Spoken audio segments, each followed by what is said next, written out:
April 11th, 2021, WrestleMania 37 versus Randy Orton. Night 2 was his second last match, if I'm not mistaken. This one here at the Rumble of 2023 of this year, 7 months ago, marked his only match that I recall.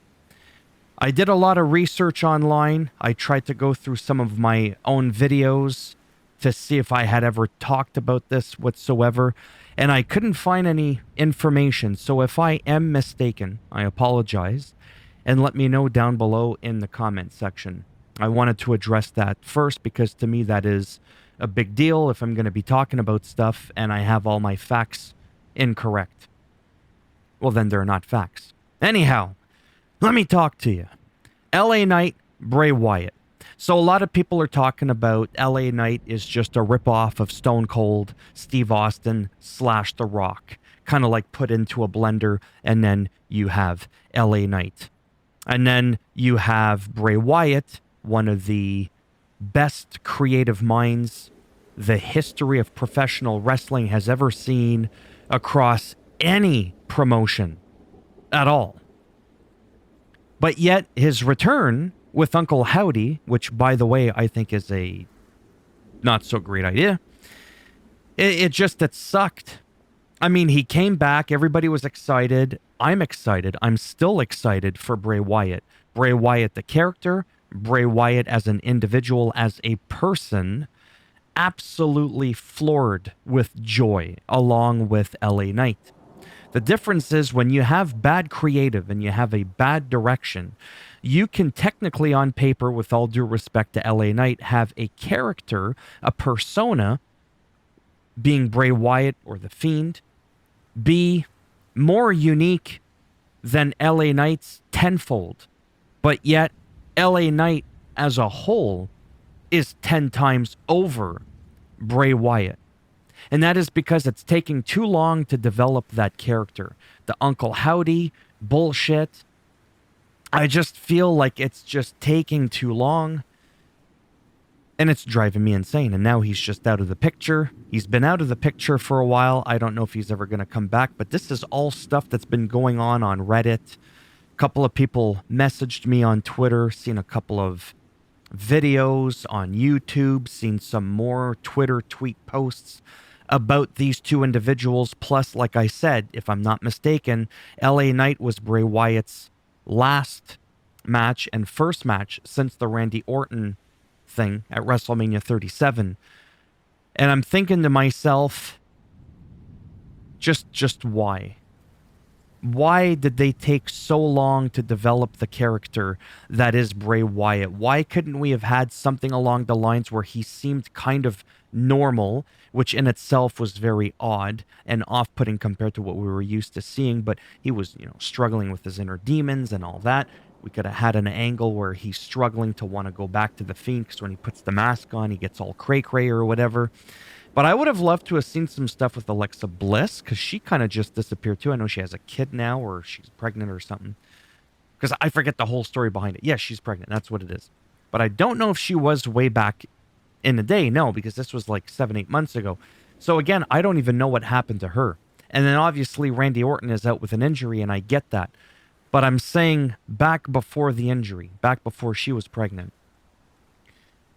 I just wish that he could have come back sooner. And they could have done something, right, with Orton, done something with Alexa Bliss. I would have liked to have seen more of that. A little bit quicker character development. See more what's going on with Uncle Howdy. The whole thing just became, like I said, very, very, very confusing.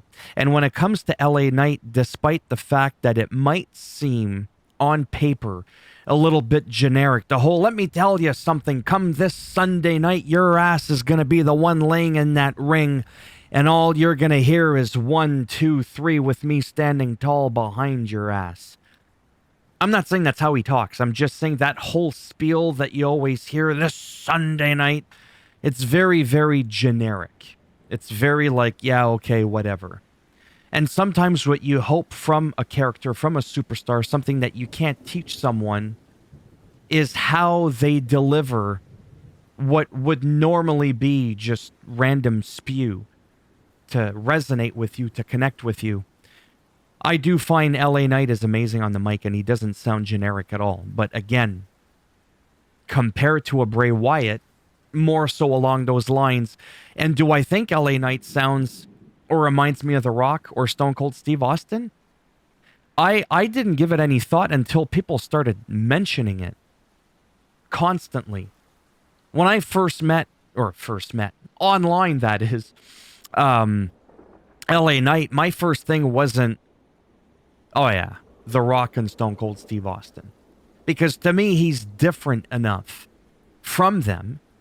He's got his own sort of unique little thing to him that he doesn't remind me of them whatsoever. Now that many have mentioned it, sure, compared to Bray Wyatt, LA Knight's a lot more like Shawn Michaels and Macho Man Randy Savage, Bret Hart, anybody else you want to throw out compared to Bray Wyatt, but yet it's LA Knight, no offense, that's shining. Booking. It's all about that booking, and he ended up really connecting with the fans, and I just want to see them both sprout to their maximum potential. Wyatt, I believe, is 35, 36. LA Knight is 40. He's only a couple of months younger than Damian Priest. I think Cody Rhodes is 38. I could be wrong on that.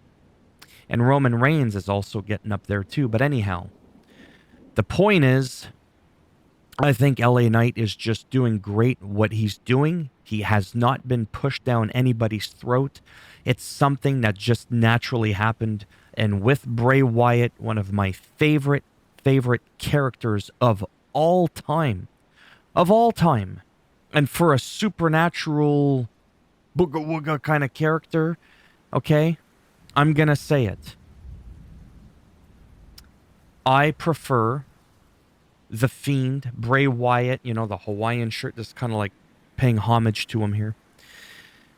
I would say by a landslide, I am more invested in the whole thing that is Bray Wyatt than The Undertaker. I think The Undertaker is amazing. Hear me out. He's amazing. I don't think there's another soul in this world or another one that could do The Undertaker without it being an eye roll moment, like, oh, Jesus, kind of thing. But that said, in terms of investment, talking, the promos, etc., etc., wow, this is what happens when you have people in the creative department that just don't really know what to do. And I'm not saying that I really know what I would do, okay? I just felt like I wanted to vent, kind of just share with you my thoughts on these two superstars. Like I said, I adore them both equally for different reasons. Well, no, for the same reasons. They're very entertaining, just in their own way. And like I said, I do find LA Knight to be unique enough, but I can understand and see what people are saying, or where they're coming from, rather, when they say that.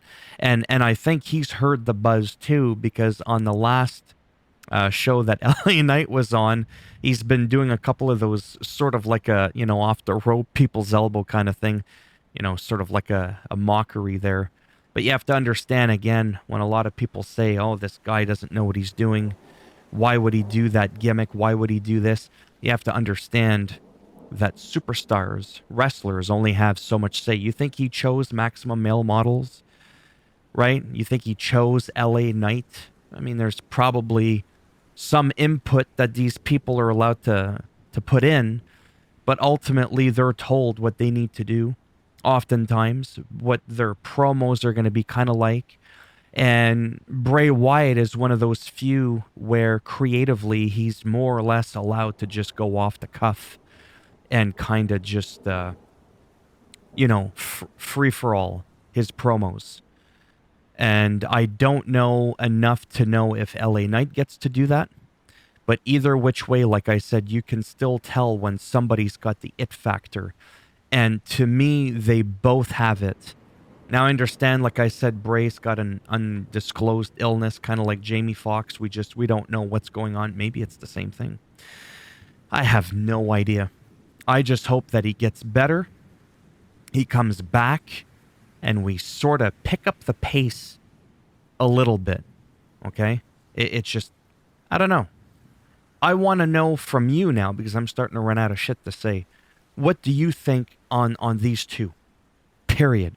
Do you think LA Knight's just a ripoff? Do you think something needs to change for him to be catapulted and become like a top main eventer? Or do you think he just needs to stay as is but be given a little bit more of a push? What do you think of his in-ring abilities, his mic skills? Critique him. What do you think of Bray Wyatt? Again, recognizing and remembering he doesn't get a say fully as to what's going on. What do you think went wrong with his, comeback?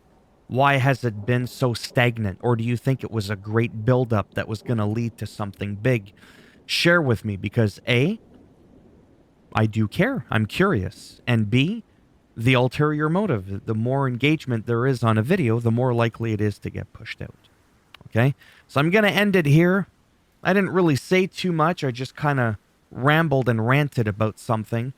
But I really do enjoy doing that. It was just kind of eating away at me inside, and I just felt the need to just verbalize some random crap about these two individual superstars.